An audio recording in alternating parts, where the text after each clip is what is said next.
All right, thank you everyone for joining us today. My name is Aaron Solly with Engage Coaching Group, and today on Your Gifts Matter, I'm excited to interview Sarah Ross, and her organization is called Your Reason to Breathe. She is a leading burnout recovery expert, international award-winning speaker, mentor, and best-selling author. And really excited to have you on today, Sarah, and learn a little bit more about your gifts and what you're bringing to the world. Thanks for having me. It's good to be Yeah, here. yeah. No, looking forward to chatting with you. Uh, as always, I like to just kind of kick things off and give you an opportunity to share a little bit more about yourself and who you are and where you came from, like a little bit about your history and what how you got to where you are today. Yeah, so I am, as some of you have probably guessed from the accent, over the pond. I'm living in Oxford, England now.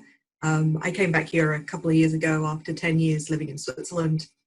And that was kind of the end of a sort of, the expat journey for me. I studied English and German law in college and gradually, I worked for a lot of the world's top companies, PricewaterhouseCoopers, Walmart, Novartis, the pharmaceutical company, and was very lucky with them to travel with my jobs. And yeah, suddenly it was my brother was going to have baby number 3. And I was just a little bit too far away from home, and wanted to really come back and be more part of family life again.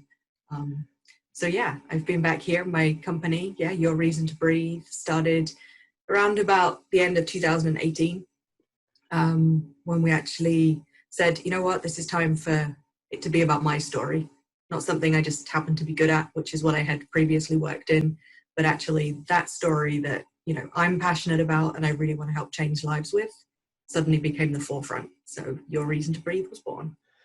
That's great. Thanks so much for sharing. Um, so share a little bit more about your experience in the corporate world and what did you struggle with from that environment? And if you've worked for some very, well-known and large organizations, so what was your experience like in that environment? So I had the great, the names are on the CV, on the resume. I've worked in some amazing places very fortunate to have had the opportunity I did. But I think I didn't know it at the time, but it was all relatively short-termist.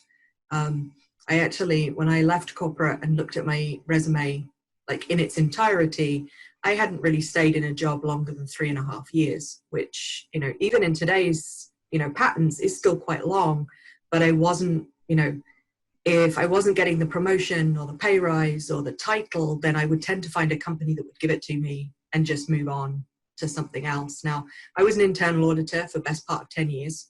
So I was the corporate police, used to not being liked, but very much used to it, everything being black and white, which was good because that kind of fit my personality. I studied law in college and then I became an auditor. I was a chartered accountant. Everything was very, follow the rules and everything is fine. And then after 10 years of being an auditor, I became chief compliance officer for emerging markets.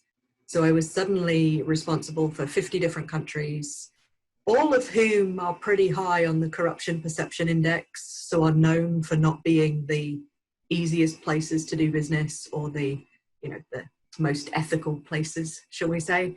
And really then, started to learn much more around culture and playing in that gray area that said, sometimes it's not black and white. So yeah, that was kind of the big shift for me in how I worked at the And what time. was that like being in those roles where it was everything had to be black and white and having to communicate messages that were, maybe not necessarily liked by those that you worked with or those that were in the organizations you're with? What was that experience like for you? It was a very isolating experience because you are enforcing rules and regulations, and it is your job in those roles, whether it's internal audit or corporate investigations, to enforce what are printed in black and white policies, procedures, rules, regulations. And actually that's not, that's not how the world works anywhere, whether it's in an office or outside. There is always some interpretation of those. And, I would spend a lot of time, battling. I would say it was pretty much, it wasn't quite going to war, but it was never, you never, okay, you're not doing this. This is the way to do it. And they would go, yes, okay. There was always a discussion, and, it would come down to, could you accept their interpretation of it? And that was a little bit difficult because I didn't like most of their interpretations of things, but that was how the business worked. And so that, that conflict between, is it right or wrong? Is it legal? So it could be wrong, but it could still be legal. And it could be legal, but it might not be ethical. And so how do you're going between those three, right, wrong, legal, illegal, and then ethical, not ethical. And you have to find the position that, is the least amount of risk for the business, whilst, still maintaining, that you are looking after the company's best interests. And how would you describe what was going on inside of you in those dilemmas of, trying to find a happy medium, but knowing that there's ethical dilemmas there's the legal dilemmas. So what was your internal experience like? Being an employee that is isolated, from a lot of the culture in that, and just coming in and having to lay down the law, so to speak. Yeah. So I was, I looked after, like I said, I looked after 50 countries. I was always on a plane. I was very rarely at my desk in my office in Switzerland. I was always traveling.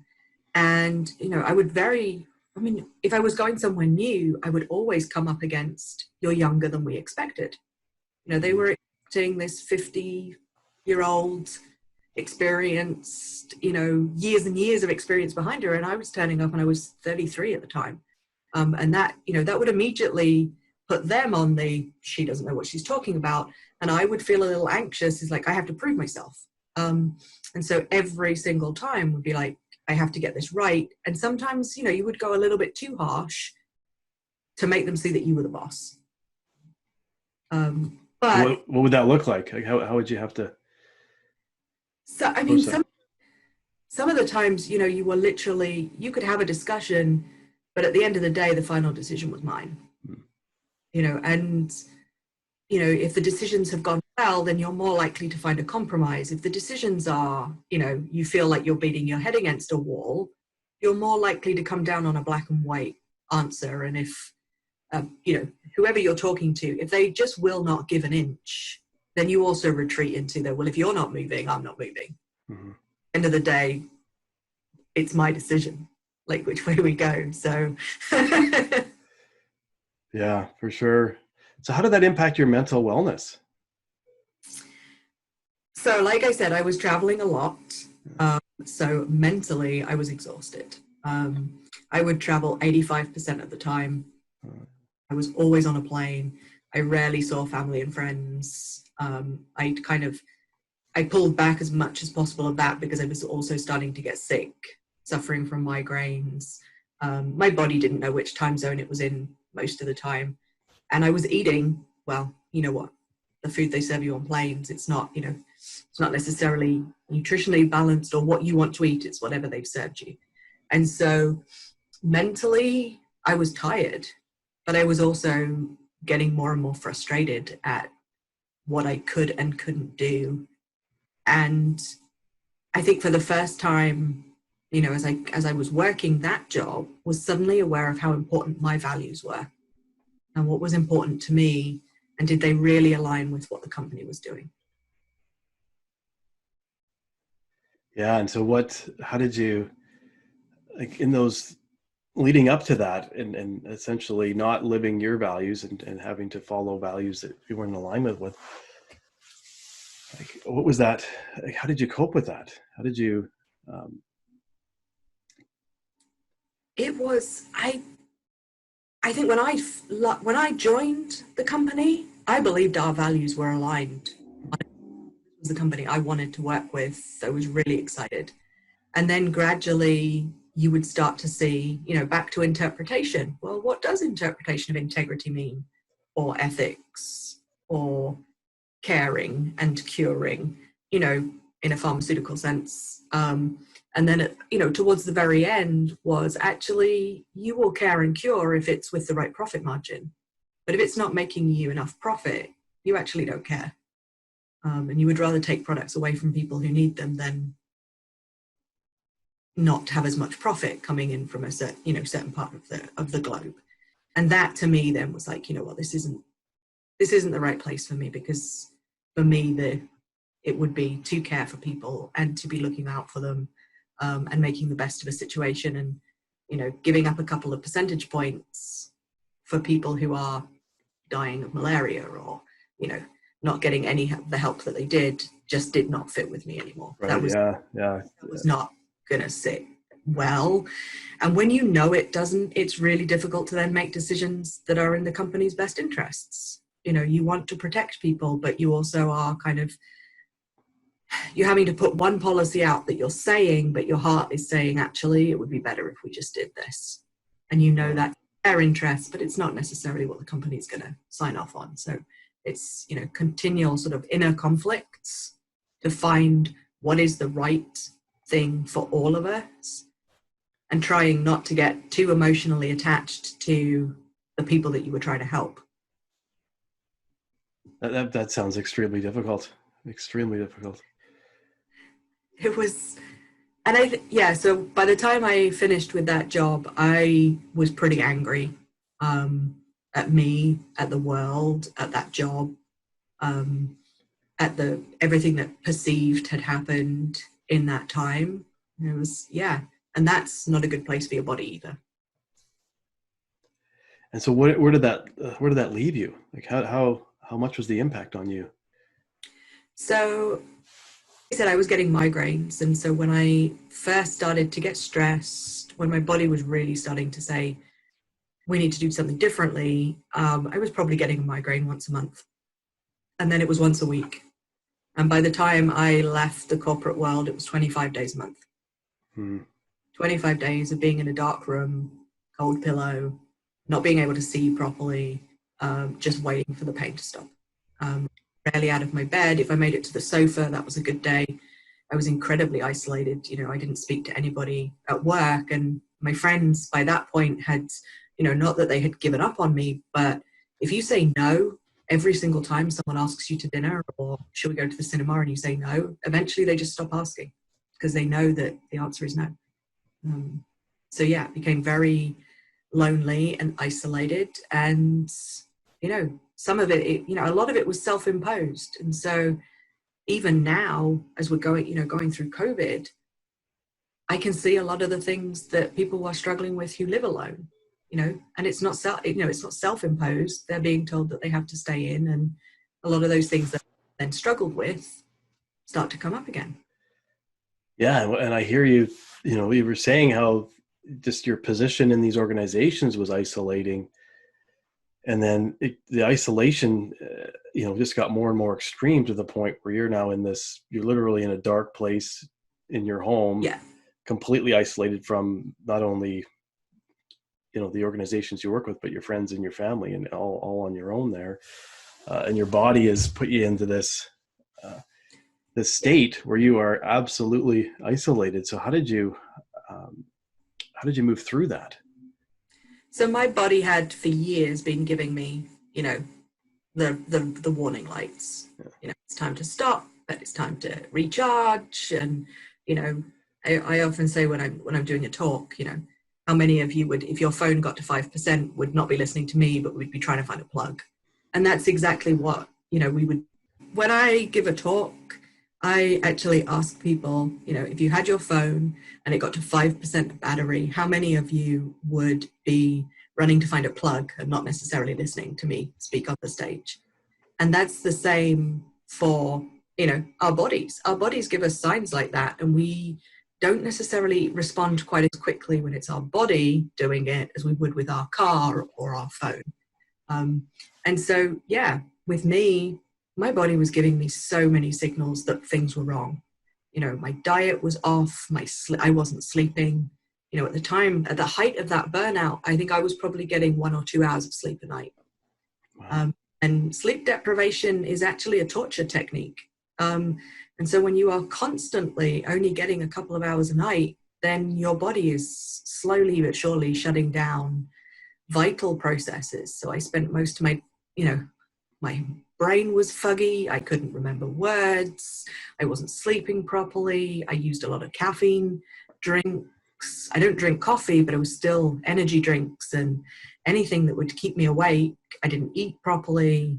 I was overwhelmed. I was getting emotional at things. I was isolated. The list can go on. And Yeah. if the listeners are interested, there's actually a quiz on our website that has 15 factors that could be contributing to a burnout.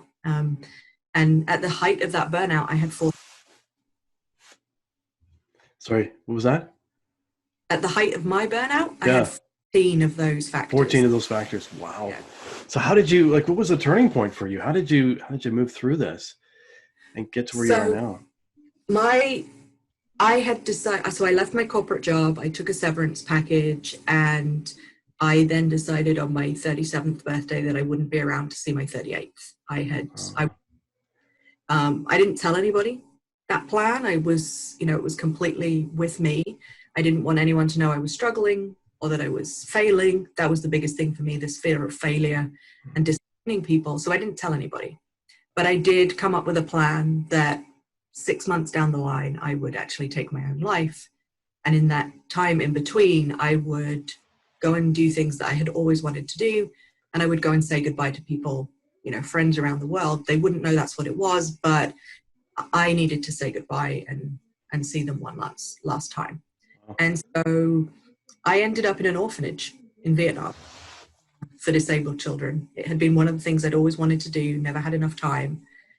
And I spent 4 months there in the end. 4 of the 6 months. Wow. 4 of the 6 months. Yeah. And originally, it was going to be 3 months, and at the end of that 3 months was going to be the date that I would end my life. So I was going to do it, overseas and, make it even more impossible for people if I had gone ahead. But that was the plan. So at this date, that I will spend the last 3 months with these children who all they needed was somebody to build Lego, give them a hug, paint their nails. And those were all things that I could still do. Like, I couldn't really fail at painting nails badly. I could still give somebody something. And I decided for the last Christmas, because this was November, December time, that for my last Christmas, I should be Santa Claus. And so I went to the market and found a Santa outfit that was my size. Now I'm 5'10", and I'm not the size of a Vietnamese person. So to find any clothes was difficult, but to find the whole Santa suit that fitted me, including beard and hat and everything, was just like, this is crazy. This is a sign that this is what I'm supposed to do. And I did. I spent the whole morning giving out sweets and chocolates and lollipops, just like Santa would. I spent the afternoon with some elderly residents at this care center, some Vietnam War veterans. And then as we went to leave, the staff told us that one of the little girls was going to die. She had always been sick, but she was much at the end. And if we wanted to say our goodbyes, then we should head over to room 1 and do it before we left for the evening. And so I went to room 1, still dressed as Santa, and I'd never been there before. I didn't know the little girl. I'd never met her, but I knew I had to say goodbye. Mm-hmm. And I walked in, and she's lying in this crib that she shares with 4 other children, and leant over the side of it, and she put her hand in my beard, and I just watched her breathe. And it just amazed me that this little girl who had pretty much nothing to live for and a couple of hours left was still fighting for every single breath. She was fighting because life was precious and she didn't want to let go. And I would, 5 weeks after that, was planning to end my life. And it was kind of, as I breathed with her, I realized that, for some people, everything that I have, education, opportunities, health, family, a safe place to live, were, life goals for some people on the earth. And so I found in that moment a reason to breathe. And that was for me to live and to find the reason why I was here to live, like Mark Twain says. Mhm. But I knew I couldn't do it on my own, because I was the one who got me into this place that, suicide was the only way out. And so I actually had to do what I had really, really struggled with up to that, and that was ask for help and ask somebody, to help me and to, talk me through the next steps, because I had no idea what they would be. But it was, that moment then of, there is something else, but I need someone to show me what it is. What a powerful story. Wow. And to spend time in an orphanage, in those, what were your planned last few months on the planet, and to just be able to just give your time and your your heart to these children, and then to dress up as Santa Claus, the iconic symbol of gift giving. Yeah. And in that moment to learn from one of the children it's about to pass, and like that is just so powerful. Yeah. And yeah. And so what was it like for you to ask for help at the end of that, in that moment, to be able to then, because it sounds like you didn't ask, like from what you've talked about, there was no asking for help leading up to this. So what did it take for you to ask for help? So I very rarely asked for help. I would rather struggle through and figure it out on my own than admit that I couldn't do it, or I was failing, or it wasn't good enough. All those things that would go through my head if I was going to ask for help. And in that moment, I was like, you know what, I need somebody. And because I had been spending so much time hiding what was going on in my life, in those 6 months leading up to what would have been, I call it my expiry date. In those 6 months, I was still going on personal development courses. I trained to be a coach, trained to be a speaker. I had a website designed. My speaker reel was put together. All in this period leading up to the point on which there would be no Sarah Ross anymore. Wow. I knew those things would never see the light of day. But to everybody else, I was moving on with my life and everything was good. And whilst I had been on one of these speaker trainers, I had met a coach, and he's an acting coach in LA. And he's fairly intuitive. And he said a couple of things to me during our session at this course that I believed he knew what I was planning to do. Now, he never mentioned it specifically, but I was convinced he had figured it out. And I was worried that if he had figured it out, then I wasn't particularly good at hiding it, and maybe everybody knew, and they just didn't want to say because they didn't want to upset me. And at the end of the day, he had actually given me his business card and his book. And somebody said to me, "Oh, you're going to work with him?" And I was like, "No, I'm never going to see that man again, ever." Now, at the time, I thought I had 5 months left. So it was, whilst there was a lot of fear around it, he was never going to cross my path. Right. And at night, when I needed to ask for help, his was the only business card in my wallet. Look at that. Was the only book in my room. And he had written inside the book, and the book is called Stop Acting and Start Living. And inside he had written, "The bigger the dream, the better the life." And that became kind of the theme of working with him. I did ask him for help. Fortunately, he said yes. And working with him actually taught me the dream, and you realize that's what was missing in the whole period up to me making that decision and going on that journey, was I had forgotten to dream. Wow. Just to, you never know who's going to impact things, right? And you meet along the way. Yeah. Right. So how would you articulate the inner gifts or abilities that you accessed throughout your struggle, and ultimately, maybe at the time didn't appear as a gift, but in reflection, recognizing that there was tremendous, power in some of the things that you accessed to get past that expiry date, as you talk about, right? Yeah, so I think, very much everything came up in reflection. I don't remember seeing much of things as gifts. Like I said, I was angry at pretty much the whole world and myself during the time that I burnt out. I couldn't figure out why it didn't work for me. You know, But looking back now, what would you say the gift in that anger was? I believe now that the gift was that I didn't speak to people in that angry state. No. I believe I would have destroyed a lot of relationships if I had actually unleashed the anger and the pain that I was feeling. So what did you access instead? Silence. Yeah.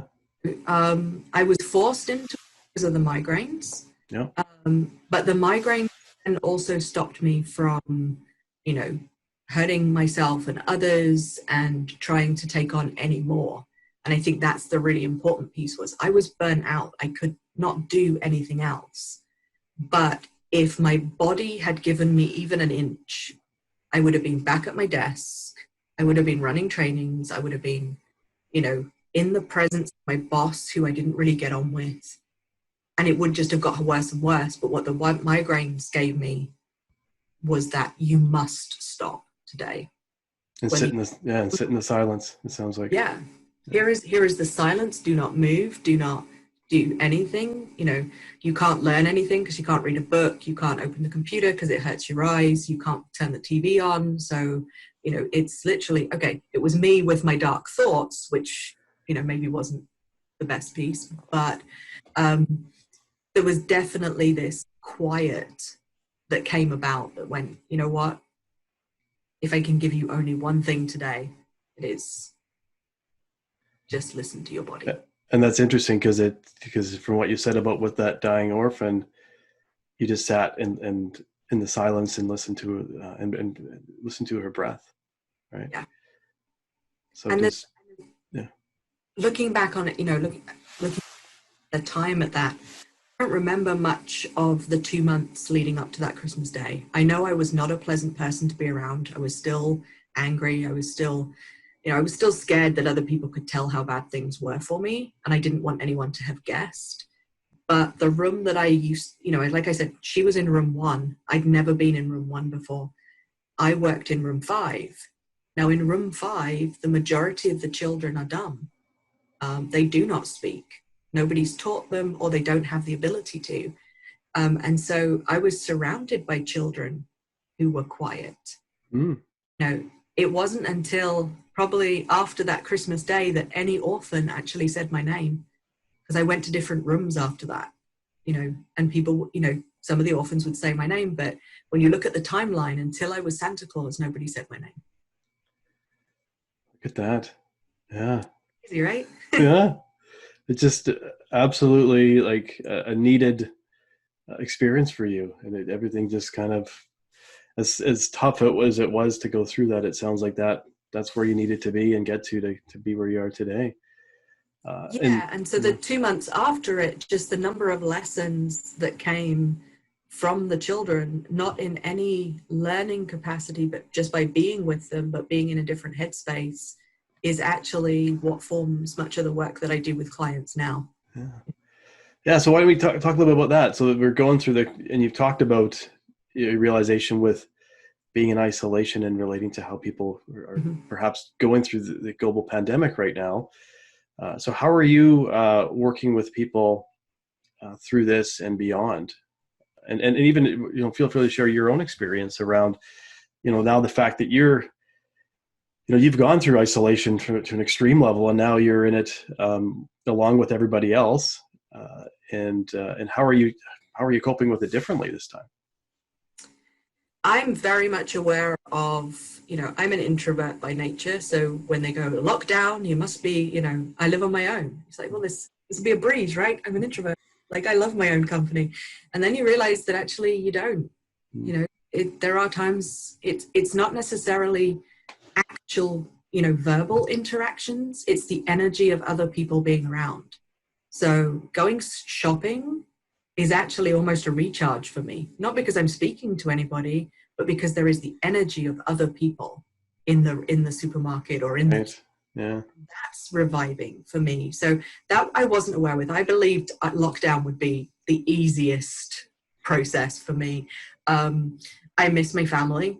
very much, but I've also strengthened relationships with my grandmother and my parents and my, thank goodness for FaceTime and telephone and things. I've reconnected with people that I wouldn't have had the time to if I was still being busy, because I could go out and do other things. So it's been very much making the best out of this situation and learning. And this is what, a lot of talks and podcasts and everything, this is about managing the stress of lockdown so we come out better than we went in. But it's also about remembering what was good about COVID. Not from not for people who've lost their lives or people who have, lost family members, but what did COVID make you do that you wouldn't necessarily have done?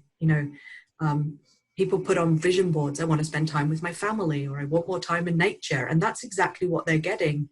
It's like, well, it doesn't stop when we're allowed back out. Make sure that the good bits that you remember from lockdown stay with you and become part of daily life. That's great. Yeah. It is interesting how we're definitely being able to connect more with family and with the outside, and getting out to parks and nature, not being able to play in playgrounds, but to be able to just go through walks through nature. And that is, reconnecting us to things that we actually have been wanting to do. Yeah. Yeah. And so if somebody is, if somebody can relate to your experience of burnout and even being perhaps in a position where things are a bit black and white, in a compliance position or a legal type of role, how do you support them, and how do you work with them as far as starting to perhaps get more comfortable with silence, perhaps, right? So we have a number of programs depending on where people are, or what their goals are, and so we for wherever people start with us, we always go through a process of resetting and making them the priority in their life again, but also from a place of happiness, and joy. And actually, before we make any decisions about workload or is it the right workplace for you, is making sure you're making that from a place where you're not stressed or frustrated, that you have experienced, or let's say, normal life again, but that you have actually taken some time to just see, well, how does it feel when I'm not super stressed all the time? Is it really as bad as I think it is? And if it is, then we have processes to find people what is the right next move. But for others, it is simply having a conversation with your boss about which parts of your job you hate, love, what you'd like to focus on. Or, you are in absolutely the right company for you, you're just not in the right role. And so giving people a chance to explore those different aspects so that they can actually thrive wherever they are. And for some, it is becoming an entrepreneur, setting up their own business. And so making sure that, they also do that with the right thought processes behind them so that when they go from one job to another or from one job to their own business, that they are supported in terms of their own stress management and that they won't burn out in those unfamiliar circumstances. They have the tools and tricks to actually manage it so that they continually stay in a more positive place. Yeah, well, that's great. Being able to help people in the different aspects of where they're at with their career and their journey. And how can people best find you if they want to connect with you? So best way to find me is via the website. It's called yourreasontobreathe.com. All of our social media links are on there. You can also email me or fill in the contact form if you want to reach out. And we do, mentioned it earlier, have a quiz called Are You Burning Out? So it's 15 yes/no questions. And at the end, just give some guidance as to, how many times you answer yes. They're very much in sort of true magazine style. How many times did you tick yes? And just give some ideas of, how people can rebalance their life, because that's what we're trying to help them with. And they can download that directly from the website. Yeah, and just in closing, is there, and perhaps that is the tool that that you find is a good way to start, but what is, if somebody is experiencing burnout or overwhelm even right now, because people could be perhaps feeling a bit uncertain about their career. Job security could be an issue now, is that they've been in the position for a long time, and they may not know what their position is going to look like, or they're being asked to move into, technology and using it more and being more remote, and maybe they're not comfortable with that because they haven't used it before. But what's one simple thing that people can do if they're in that burnout or overwhelmed kind of state to help them start to move through it and not necessarily go down that isolation path, but get to a more connected place? Yeah. So one of the things we always start with is reconnecting people to things that will make them smile. And whilst it sounds, really simple, well, just smile. There's actually a chemical process in the body that it stops your body from producing stress hormone, cortisol, if you are smiling, happy, moving. And so we just encourage people to start with 30 seconds a day and build it up, but find something that makes you really happy, or is something that you've always done or you did as a child and you haven't done it anymore. So like I said, when I went to ask for help, there was one book in my room. Now, it was the book I needed because that's who I needed to contact, but I was a bookworm when I was a child. I always had like 5 or 6 books next to my bed. We would go to the library every week. I would have read everything.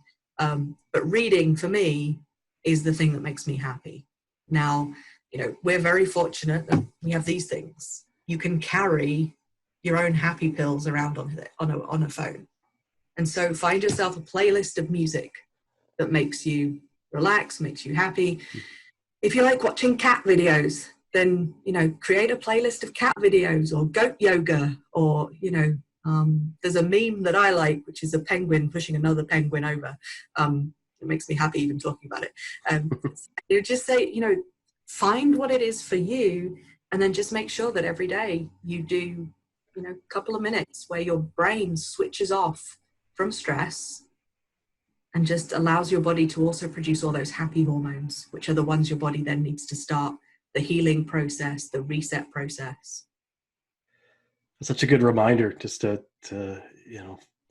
smile, right? To find those things that make us smile, and because it can be forgotten in the middle of the stress and trying to get to the finish line of maybe a project or the role that we're in and the amount of workload that we're in, just to take those moments to just smile, right? And, exactly. Whether it's a meme or a music or whatever. Yeah, that's great. Well, I really want to thank you, Sarah, for being a guest on Your Gifts Matter, and I appreciate you sharing your journey, of going through that isolation and ultimately getting to that dark place, and getting to a place where you had the plan to take your life, but then in the moment of that, the gifts that you found of, and it sounds like the key gift of actually sitting in the silence and just breathing, and the name of your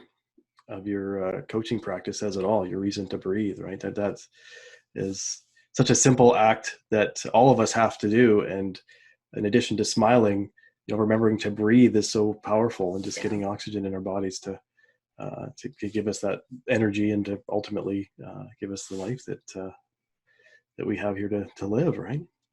Yeah, absolutely. Yeah. Breathe and smile. That's 2 things. That's all we need. Yeah. Well, thanks again, Sarah. I really appreciate you sharing Thank you for with having us me. today. Yeah. Thanks.